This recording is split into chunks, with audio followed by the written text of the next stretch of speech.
Sa nakaraang recap ay natapos tayo kina Miss Ape kung saan nakaisip siya ng magandang ideya at ito ay ang kuweba ni Venom, kaya naman pilit niya ang ating bidang kinukumbinsing hayaan siya nitong pansamantala ay siya muna ang maging sentro ng atensyon ng Boombird. Bukod pa dyan ay napagplanuhan rin nilang tatlo na magtungo sa kuweba ni Venom upang dito isagawa ang kanilang napagplanuhang pagkaisahan ng ibon dahil sa kung lalabanan nila ito sa isang malawak na espasyo ay nakasisiguro silang sa bandang huli ay sila pa ring tatlo ang madidihado. Subalit habang patuloy lang si Miss Ape sa pagtakbo patungo sa kuweba habang nakasakay kay Little Orange ay agad siyang nakaramdam ng anomalya. Kaya naman mabilis siyang dumungaw sa lokasyon ni Miss Bird upang siyasatin ang kasalukuyang sitwasyon ng Boombird. At sa ginawa ni Miss Ape ay napag-alaman niyang hanggang ngayon ay patuloy pa rin ang Boombird sa paghagilap sa taong lobo kaya napagtanto niya na kailangan niya itong pukawin ang atensyon sa kahit anong paraan, kaya naman walang pag-aalinlangang tumulay si Miss Ape sa mga baging sa paligid upang gamitin sa mabilisang paglipat-lipat sa kakahuyan, at bago pa siya tuluyang makalayo ay sinabihan niya si Little Orange na kailangan pa niyang mag-isip ng paraan para makuha ang buong pansin ng Boombird kaya naman pinauna na niya itong tumakbo at intayin na lang siya nito sa bandang unahan. Maya-maya lang matapos ni Miss Ape gamitin ang baging ay maayos naman siyang nakalapag sa itaas ng puno kaya agad na niyang sinimulan ang kanyang planong akitin ang ibon sa pamamagitan ng kanyang espesyal na kakayahang kunin ang atensyon ng mga nilalang sa paligid. At bukod pa dyan ay pinaglandakan pa ni Miss Ape sa buong kagubatan habang tinatawag ang ibon bilang isang pangit at tangang nilalang. Samantala naman sa kabilang banda, mula sa di kalayuan sa lokasyon ni Miss Ape ay may dalawang tsismosa at tsismoso ang nag-uusap-usap patungkol sa ginagawa ni Miss Ape gayong inakala nilang kagaya ito ng naunang panlilinlang ng ating bida. Kaya naman binalaan ng isang tsismosa ang kanyang pinsan na nasa kaliwang bahagi na ang kanilang isang pinsan ay agad binawian ng buhay dahil nahulog ito sa patibong ng dragon at matapos noon ay kinain ito ng ating bida, gayunpaman itinuturing lang naman ito ng kanyang kasamahan na isang lumang panlilinlang, gayong tanging isang hangal lang ang mahuhulog sa ganitong pamamaraan. Ngunit habang patuloy pa rin ang pagsasalita ng isa ay tila agad namang natigilan ang kanyang kasamahan at mabilis nakaramdam ng matinding panginginig dahil may napansin itong may mabilis na nilalang na dumaan sa kanilang itaas, kaya naman nang matauhan na ang dalawa ay labis silang kinilabutan sa presensya ng Boombird habang mabilis namang agad na binawi ng isang tigre ang kanyang binitawang salita kung saan inako niya ang kanyang binitawang salita at sinabi niyang sila ang tangang kanyang tinutukoy. Gayunpaman, tila wala namang pakialam ang Boombird sa dalawang pusa bagkus matalim niyang tinitigan ng Savage Ape na para bang nais na niya itong paslangin. Subalit dahil sa bilis ng Boombird dagdag pa ang kanyang hurricane na nakabalot sa kanyang katawan ay may isang malaking tipak ng bato ang tumama sa puno na tinatapakan ni Miss Ape, kaya naman nang masira ang puno ay agad na itong tumalon sabay sabi kay Little Orange na saluhin siya nito. Maya-maya lang ay tamang-tama lang namang nasalo ni Little Orange si Miss Ape, kaya matapos noon ay agad na rin itong kumaripas ng takbo ayon sa kanilang plano habang sa kabilang banda naman ay labis-labis naman ang saya ng Boombird nang makita niyang nag-transform ang Savage Ape sa katawan ng tao. Bukod pa dyan ay dahil nakuha na ni Miss Ape ang pansin ng ibon, inutusan niya si Little Orange na tumakbo patungo sa mga palumpong. Samantala namang sa kabilang banda, labis-labis ang pagtataka ng ibon kung bakit ang kapangyarihan ng prutas na shape-shifting ay hindi matatag sa katawan ni Miss Ape. Gayunpaman, ikinatuwa naman niya ito gayong mukhang sa puntong ito ay minamalas si Miss Ape dahil nag-transform pa ito sa isang tao sa ganitong matinding labanan. Dagdag pa niya na kumpara sa Wolverine ay mas madali si Miss Ape pakitunguhan kaya naman binabalak niyang gamitin ang power core nito upang manumbalik ang kanyang lakas bago niya hulihin ang taong lobo. Ngunit makalipas lang ang ilang sandali ay nagtawag na ang ibon ng karagdagang puwersa mula sa Terrasaurus dahil sa limitado lamang ang mga hanging nagmumula sa kanyang paligid, gamit-gamit ng Boombird ang wika nila bilang isang ibon ay panandalian muna siyang huminto para isagawa ang kanyang paghuni. At matapos siyang magtawag ng karagdagang puwersa upang pangunahan ang daan para hindi magambala ang kanyang pakay ay mabilis namang dumating ang kanyang restback, at dito'y napansin niyang kinakalaban na ng kanyang alalay ang ating bida subalit dahil sa hina ng kanyang mga tauhan ay napasabi na lang siya sa mga ito na silang lahat ay isang talunan, sa kadahilan ng bagamat ayaw niyang gawin ito subalit wala na siyang ibang pagpipilian pagayong kailangan niyang bigyan ng kanyang mga unang manok na ipinadala ng ilang karagdagang tulong. Maya-maya pa makalipas ang ilang sandali ay lumipat ang eksena kina Miss Ape at dito ay tuloy lang ang dalawa sa panunood sa mga palumpong upang mas lalong mahirapan ang ibon sa paghuli sa kanilang dalawa. Ngunit habang patuloy sa kanilang ginagawa ang dalawa ay mula sa kanilang itaas ay muling umuni uli ang ibon, senyales na may panibago na naman itong tinatawagang nilalang.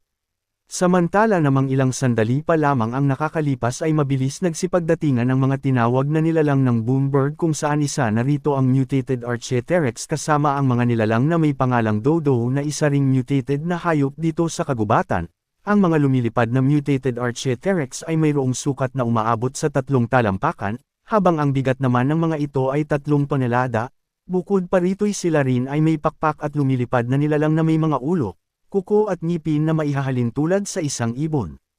Samantala ang nasa ibaba naman nitong nilalang na tinatawag bilang mutated dodo ay mayroong sukat ang katawan na tinatayang nasa 5 metro, habang ang kanila namang timbang ay pumapatak sa 5 tonelada, kaya sila tumatakbo at hindi lumilipad ay dahil ang kanilang pakpak ay masyadong maliliit. Dagdag pa dyan ay sila rin ay nagtataglay ng mabigat na pangangatawan, kaya tanging pagtakbo na lang ang kanilang kakayahan at hindi paglipad. Sa kabilang banda, nang makita ni Miss Ape ang mga dumating na kalaban ay napatanong na lamang siya sa kung anong klaseng hayop sila. Kaya naman mas lalong binilisan pa ni Little Orange ang pagtakbo, kung saan madali lang niyang iniwan ang pulutong ng mga kakaibang mutate na hayop. At maya-maya lamang ay malakas na lumundag si Little Orange patungo sa kabilang damuhan upang iwasan ang mga matitinik na baging sa kanilang unahan. Subalit sa kanilang ginawa ay nakita sila ng isang Archaeopteryx kung saan nagmistulan pa itong isang kamera, dahilan upang mabilis lang silang natukoy ng mga mutated dodo dahil sa ito ang nag-uulat sa mga tumatakbo na nilalang kung ano ang nangyayari sa unahan. Kaya naman hindi na nagpatumpik-tumpik pa ang mga ito at agad na silang isa-isang umatake sa dalawa gamit ang kanilang matitigas na tuka. Gayunpaman ay madali lang naman itong iniwasan ni Little Orange nang walang kahirap-hirap, gayong kung usapang liksi ang labanan ay wala sa kanyang makatatalo. At habang patuloy lang sila Little Orange sa pagtakbo ay sa kabilang banda, natapos na rin ni Lim Yuan ang pterosaurs na ipinadala ng Boombird, kaya naman sa kasalukuyan ay mabilis na rin siyang humahabol sa Boombird. Bukod pa dito ay habang siya'y patuloy sa pagtakbo ay sinasabihan niya si Miss Ape na unahin itong patayin ang 3 Archaeopteryx sa kadahilanang pinapangunahan nito ang daan para sa Boombird at gayon na rin sa mga lakad na manok. At matapos ni Miss Ape malinaw na marinig ang utos ng ating bida ay dali-dali na siyang sumabit sa baging na nasa itaas, kaya naman matapos siyang sumabit ay tuluyan na siyang naging si Tarzan, subalit ang kaibahan lang nila ay kasarian at damit dahil tanging bahag lang ang siyang isinusuot ni Tarzan.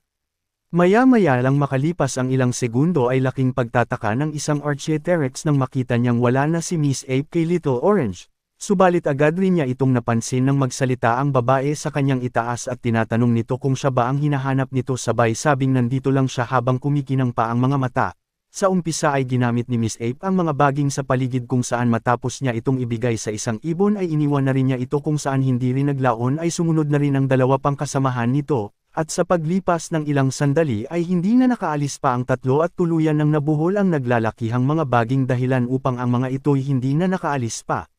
Kaya naman matapos ni Miss Ape pabagsakin ang 3 ay may pagmamayabang pa niyang sinabi na natutunan niya ang bitag na ito kay Ginoong Dragon. Subalit sa hindi inaasahang pangyayari ay tinawag ni Lin Yuan ang babae upang bigyang babala, gayong ang Boombird ay nasa kanyang likuran na, at sa paglingon ng babae ay huli na ang lahat upang siya ay makapaghanda. Kaya naman napahawak na lang ito sa katawan ng puno upang hindi tangayin ng malakas na hangin.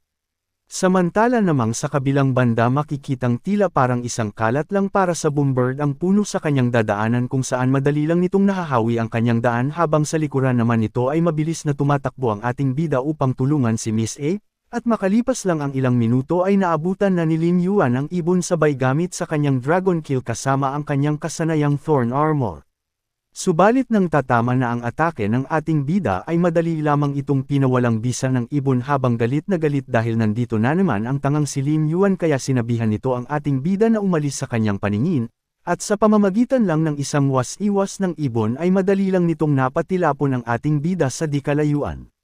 Subalit bago pa man ito bumagsak ay naglabas muna ang ating bida ng isang atake, at ito nga ay walang iba kundi ang kanyang explosive bomb, ngunit sa pagkakataong ito ay kasama na ang Ancient Wolverine, kaya pansamantala ay tatawagan muna niya itong Wolf Bomb habang kanyang sinasabing subukan ng kalbong ibon ang kanyang bagong atake na kasama ang lobo, at habang mabilis na lumilipad ang bomba ng ating bida kasama ang lobo ay sa kabilang banda naman, Labis-labis ang gulat ng Boombird nang makita niyang kasama ng bomba ng ating bida ang lobo at sa mga puntong ito ay hindi na ito nakapagsalita pa, subalit sa hindi inaasahang pangyayari, kahit mabilis ang kaganapan ay nakaiwas pa rin ang ibon sa pamamagitan ng paghatak ng kanyang liig pabalik at dahil sa hindi ito tinamaan ng atake ng ating bida ay tila mukhang lumaki agad ang kanyang ulo. Walang kamalay-malay na paunang patikim pa lang ito ng ating bida. Kaya naman hindi na nagpatumpik-tumpik pa si Mr. Wolverine para gisingin ang ibon sa kanyang kahibangan, at nang tuluyan nang sumakto ang explosive bomb ng ating bida sa ibon ay agad na ring lumundag si Mr. Wolverine para palihisin ang atake ng ating bida, habang sa ibaba naman nito ay walang kamalay-malay ang Boombird sa kanyang sasapitan sa kamay ng dalawang pasaway na nilalang. Subalit kahit kitang-kita na ng ibon ang papalapit na atake ay kampante pa rin naman itong hindi siya nito mapipinsala gayong sasabog lang ito sa oras na tumama ng 3 banggaan, kaya naman may pagkamayabang pa siyang tugon na wala siya dapat na ikatakot, at maya-maya lang ay pamatak na sa ibon ang pinagsamang atake ni Lin Yuan at Ancient Wolverine at gaya nga ng inaasahan nito ay hindi nga siya nagkamali. Ngunit tila hindi pala iyon ang plano ng dalawa gayong sasakyan lamang pala ng lobo ang explosive bomb ng ating bida sabay tanong ng Wolverine sa ibon kung hindi ba ito marunong magbilang, kaya naman pinaulit niya ang pagbibilang ng Boombird habang lumulundag upang makalipat sa ibang posisyon,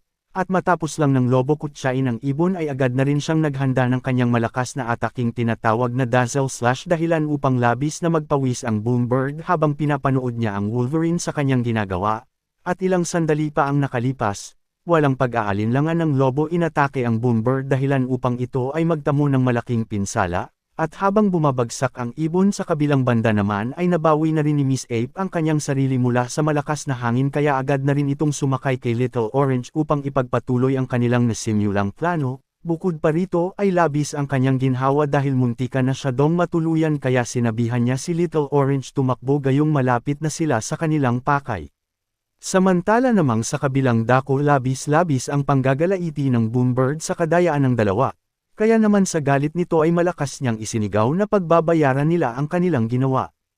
Makalipas lamang ang ilang sandali, sa wakas nalagpasan na rin nila Miss Ape ang kagubatan at ilang sandali na lamang ay hindi malabong marating nila ang loob ng kuweba, subalit habang sila'y seryosong tumatakbo ay tuloy pa rin ang paghabol sa kanila ng mga mutated dodo lalong-lalo na ang Boombird. Napatanong pa nga ito dahil pamilyar siya kung saan pupunta ang dalawa gayong ang kanila lang namang tinatahak na daan ay walang iba kundi ang teritoryo ni Venom, bukod pa dyan ay takang-taka rin siya sa kung ano ang pinaplano ng unggoy, subalit kahit na hindi niya alam kung ano ang plano nito para sa kanya ay wala rin naman itong silbi gayong batid niyang wala na si Venom kaya naman kung ano man ang pinaplano ni Miss Ape ay hindi siya nito masasaktan kung sakali mang ito'y kanyang tingnan kung ano ba ang kanyang pinagkakaabalahan.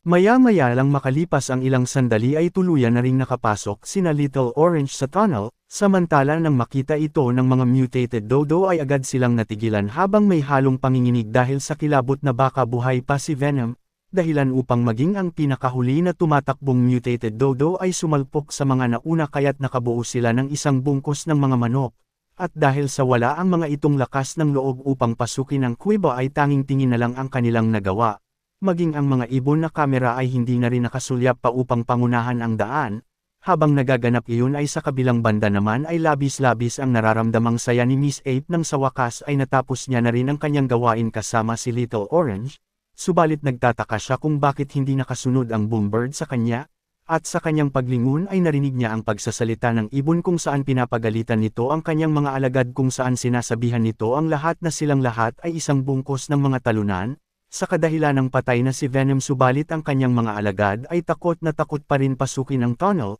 sabay utos sa kanyang mga alagad na pumasok at pabagsakin ang unggoy na iyon, at matapos ni Miss Ape marinig ang mga sinabi ng Boombird ay labis siyang nainis dahil nakalimutan niya ang patungkol kay Venom, dahil bagamat batid ng Boombird na patay na si Venom subalit wala naman ditong kaalam-alam ang iba.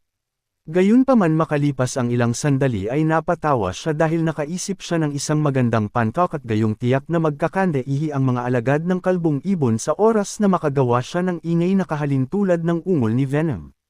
Matapos ni Miss Ape na pagpasyahang takutin ng mga hayop sa labas ng kuweba ay lumipat na ang eksena dito sa labas kung saan napatahimik na lang ang mga ito habang nakamasid papasok sa loob ng tunnel, At ilang sandali pa ang nakalipas labis ang mga ito nakaramdam ng matinding takot nang makarinig sila ng kakaibang ingay na nagmumula sa loob ng tunnel kaya naman ang mga lumilipad na Archaeopteryx ay napalipad na lang palayo. Samantala namang ang mga mutated dodo naman ay napayakap na lang sa kanilang kauri gayong sa kanilang katakutan ay nanigas na sila sa kanilang kinatatayuan. Samantala namang sa kabilang tabi ay napangiti ang Boombird sa ginagawa ni Miss Ape na tunog. At maya-maya lang makalipas ang ilang minuto ay hindi na talaga nakatiis pa ang mga alagad ng ibon kaya agad na silang nagkanya-kanya sa pagtakbo paalis, kaya't nang makita ng ibon ang kaduwagan ng kanyang mga alagad ay malakas niya ang mga itong sinigawan habang ipinapaliwanag na ang gumagawa ng ingay ay walang iba kundi ang unggoy kung saan ginagaya nito ang atungal ni Venom. Gayunpaman sa loob ng kuweba patuloy lang si Miss Ape sa kanyang ginagawang kalukuhan, kaya naman dahil sa kanya ay nagkakagulo na ang mga nilalang sa labas ng kuweba at sa mga puntong ito ay galit na talaga ang Boombird sa mga duwag niyang alagad. Sa huli ay hindi na napigilan pa ng ibon ang kanyang inis at malakas niyang sinigawan ang kanyang mga tagasunod na umalis sa kanyang paningin habang nagpapakawala ng malakas na hangin dahilan upang ang mga mutated dodo ay makalipad ng wala sa oras. Ngunit habang nagwawala ang Boombird at tinuturuan ng leksyon ang kanyang mga tauhan ay mayroong isang misteryosong nilalang ang dumating sa eksena kung saan kinuha nito ang pansin ng Boombird sa pamamagitan ng pagtawag dito bilang pangit na ibon.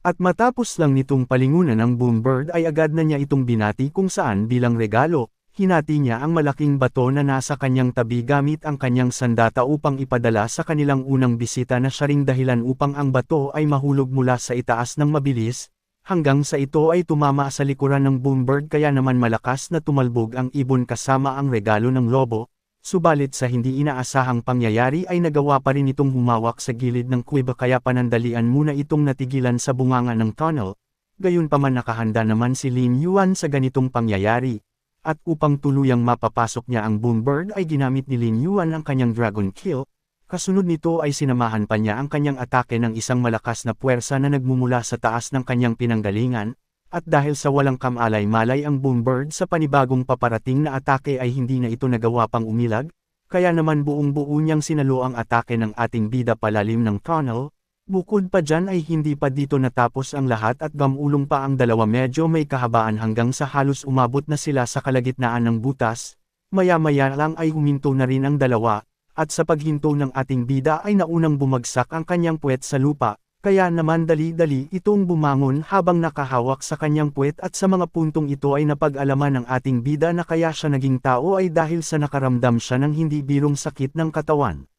Gayunpaman hindi na niya ito initindi pa gayong mas mahalaga pa rin dito ang ibon kaya agad siyang lumingon-lingon sa kanyang paligid para hanapin ang Boombird. Makalipas lang ang ilang sandali ay hindi naman nabigo ang ating bida sa kanyang paghahanap gayong mula sa di kalayuan ay napansin niya itong gaya rin niya ay nag-transform na rin ito sa pagiging isang tao. Kaya naman matapos ni Lin Yuan makita ang Boombird ay agad siya ditong lumapit upang kamustahin habang natatawa pa siya gayong pati rin ito ay nasa anyong tao na rin. Bukod pa dyan ay tinanong pa ni Lin Yuan ang babae kung ano na ngayon sabay sabing tawagin na lang siya nito bilang tiyo. Subalit sa hindi inaasahang pangyayari tumugon lang sa kanyang ang Boombird sa pamamagitan ng matinding kagat kaya naman biglang kinilabutan ang ating bida sabay tanong kung bakit siya nito kinagat. Bukod pa dyan ay tinanong niya rin ang babae kung isa ba itong aso sa kadahilan ng kahit si Mr. Wolverine ay hindi nangangagat, at habang pilit ni Lin Yuan inaalis ang Boombird ay binalaan niya ito na huwag nitong isiping magiging mahinahon siyang lalaki para sa isang babae.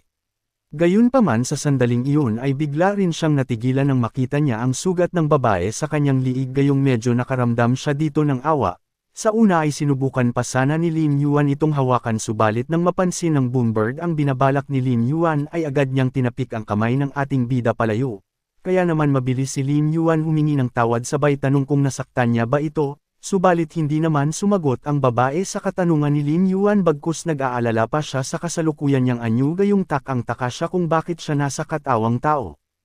At maya-maya lang nang mapagtanto ng Boombird na nag-transform siya sa pagiging tao ay pabahagya siyang napa-atras. Ngunit dahil naman doon ay walang kaalam-aalam ang ibon na nakapwesto na pala sa kanyang likuran ng isang misteryosong nilalang kung saan agad nitong binalaan ang babae na huwag siyang gagalaw. Dahil sa oras na gumalaw ito kahit isang pagkibo ay walang pag-aalinlangan niyang paghahati-hatiin ang kanyang lalamunan. Abangan ang susunod kung saan makikipag-areglo ang ating bida kapalit ang kanyang life fruit upang wala nang maganap na digmaan. Subalit dahil sa walang kaalam-alam ang Boombird sa epekto ng prutas sa umpisa ay ipagbabatuhan niya ito, ngunit sa huli ay mapapakain rin ni Lin Yuan ito ng prutas kaya naman nang malaman nito ang magandang epekto ng prutas na ibinigay ng ating bida ay susubukan pa sana nitong humirit ngunit hindi naman ito pagbibigyan ng ating bida. Kaya naman kung nagustuhan mo ang ating recap ay maaari bang makahingi ng inyong suporta, at sa pamamagitan lang ng inyong pag-like, comment at subscribe ay mas mapapalakas nito ang aking determinasyong araw-araw na maglaan ng oras sa paggawa ng ating kwento.